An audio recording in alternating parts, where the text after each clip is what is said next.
سیدنا و مولانا محمد معدن الجود والکرم و آلہ وبارک وسلم صلاۃ و سلام علیک یا رسول اللہ صلی اللہ تعالی علیہ وسلم۔ رب العزت قرآن مقدس میں ارشاد فرماتا ہے انک لعلی خلق عظیم، اے حبیب آپ کے اخلاق بہت عظیم ہیں، آپ عظیم اخلاق والے ہیں۔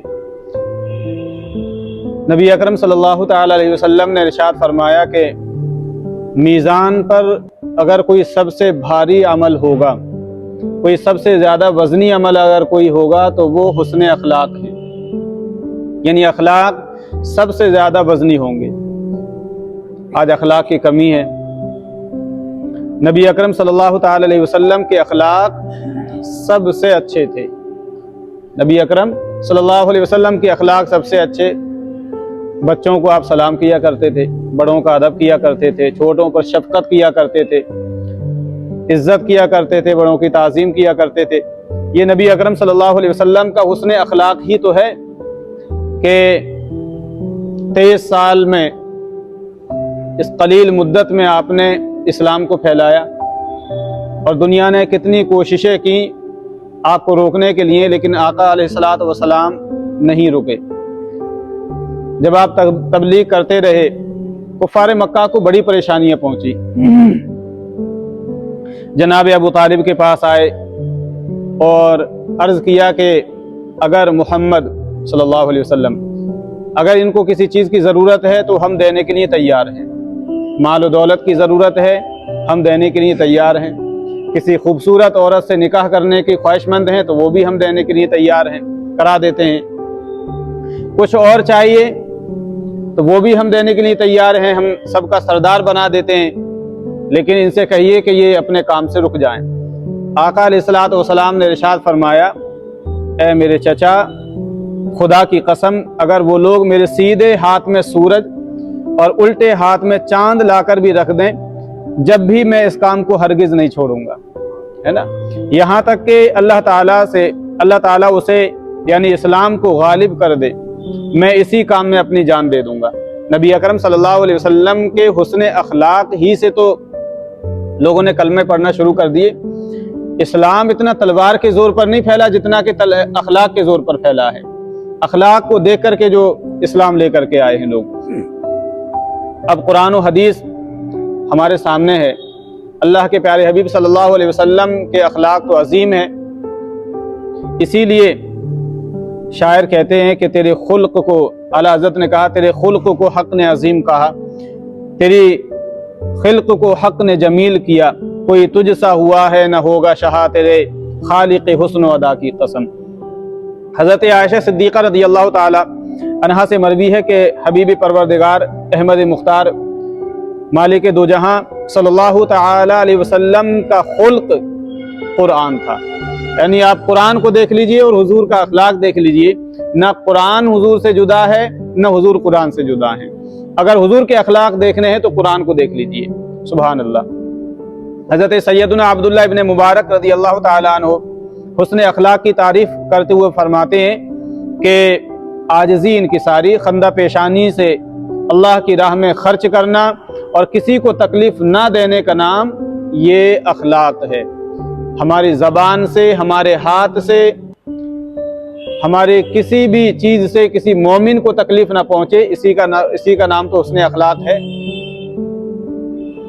نبی اکرم صلی اللہ تعالی علیہ وسلم سے حسن اخلاق کے متعلق جب سوال کیا گیا کہ یا رسول اللہ حسن اخلاق کیا ہے، تو رب تبارک تعالیٰ نے قرآن مقدس کے اندر یہ آیت نازل فرمائی، خذ العفو وامر بالعرف واعرض عن الجاہلین۔ اے حبیب ان سے کہہ دیجئے کہ حسن اخلاق کی تعریف کیا ہے؟ معاف کرنا اختیار کرو، آپ لوگوں کو معاف کرنے کی صلاحیت پیدا کریں اور بھلائی کا حکم دیں اور جاہلوں سے منہ پھیر لو، ہے نا۔ جو بحث کرتے ہیں بلا وجہ ان سے بحث کرنے کی ضرورت نہیں ہے، جو خام خواہی کی باتیں کرتے ہیں آپ ان کی باتوں میں الجھنے کی ضرورت نہیں ہے، آپ ان کو ان کے راستے پر چھوڑیں اور آپ اپنا کام کریں، یہی بہتر ہے۔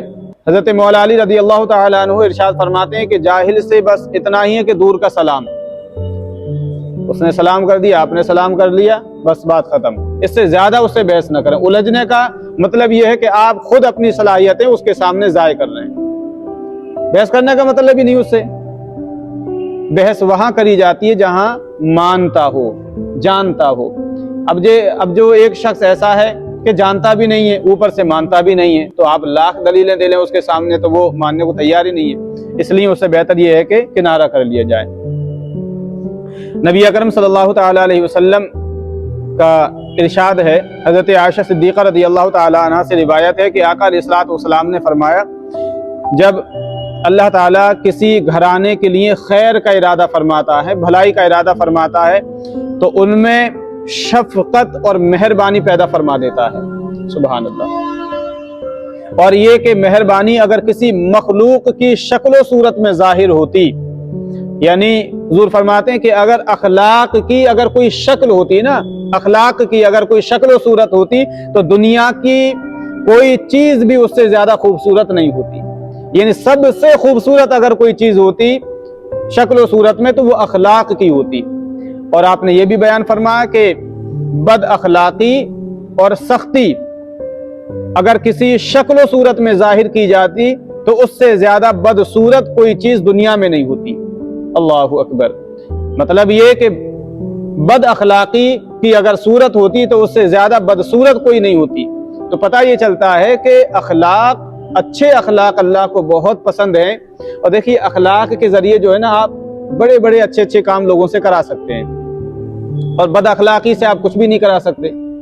ایک زبان ہے، یہی زبان ہے، اگر آپ اچھے سے پیار سے بولیں، عزت کریں، اور اگر پیار سے بولتے ہیں تو آپ پیار سے آپ اپنا کام نکلوا سکتے ہیں۔ اور یہی زبان ہے، آپ بدتمیزی کریں، تمیز سے نام بھی نہ لیں، سلیقہ ہی نہ ہو بولنے کا، تو پھر آپ لوگ کیا کہیں گے کہ یار کیسا شخص ہے، اس کو تو بات کرنے کا تمیز تک نہیں ہے، بات کرنے کا بھی سلیقہ نہیں ہے، عزت ہی نہیں ہے بڑوں کی، تو وہ اس سے کنارہ کش ہو جائے گا، وہ دور ہو جائے گا۔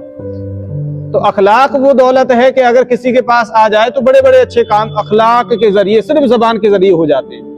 آپ دیکھتے ہیں کہ فلاں شخص بہت اچھا ہے، بہت اچھی بات کرتا ہے، بہت اچھے اخلاق ہیں ماشاءاللہ اس کے، بہت اچھی عزت بھی کرتا ہے، بہت اچھے بولتا ہے، تو لوگ اس کی تعریف کرتے ہیں، لوگ اس کے پاس بیٹھتے ہیں، اس کے پیٹھ پیچھے بھی اس کی تعریف کرتے ہیں۔ اور ایک انسان ایسا ہے جو کسی کی عزت ہی نہیں کرتا، لوگوں کو گالیاں دیتا ہے، بدتمیزیاں کرتا ہے، ادب سے نام نہیں لیتا، لوگ کیا کہتے ہیں کہ یار فلاں شخص بڑا بدتمیز ہے، بہت بد اخلاق ہے، اس سے تو دور رہنا ہی بہتر ہے۔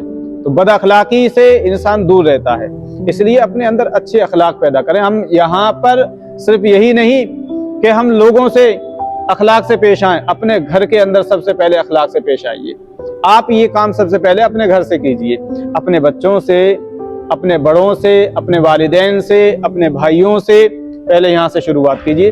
اپنے بچوں کے ساتھ میں محبت کے ساتھ پیش آئیں، ان کے ساتھ میں سلیقے سے بات کیجئے، والدین کے ساتھ میں عزت سے کام آئیے، عزت سے پیش آئیے، ان کے ساتھ میں ادب سے پیش آئیے۔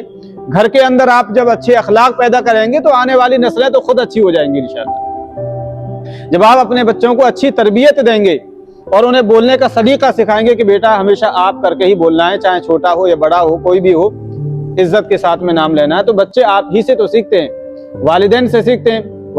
والدین جو ہے ان کے لیے آئیڈیل ہیں، والدین ان کے لیے جو ہے آئیڈیل ہوتے ہیں، تو والدین کو چاہیے کہ سب سے پہلے اپنے بچوں کے سامنے اچھی طرح سے بولا کریں، ان کے سامنے نہ گالی بکیں، ان کے سامنے نہ تیز غصے سے باتیں نہ کریں، ان کے سامنے کسی ایسے شخص کی جو ہے بڑا ہے ان سے اور وہ ان کے سامنے جو ہے اس کے بدتمیزی سے بولتے ہیں، ادب نہیں کرتے، بچے وہی دیکھتے ہیں وہی سیکھتے ہیں۔ تو اپنے گھر کے اندر اچھے اخلاق پیدا کریں، اور اچھے اخلاق ہی ہیں جو میزان عمل پر سب سے زیادہ وزن، میزان عمل پر نیک اعمال میں اخلاق کا ہوگا، اچھے اخلاق کا۔ اللہ تبارک و تعالی ہمیں اس پر عمل کی توفیق عطا فرمائے۔ صلی اللہ تعالی علی خیر خلقہ و نور عرشہ محمد و آلہ و اصحابہ اجمعین برحمتک یا ارحم الراحمین و بحق لا الہ الا انت۔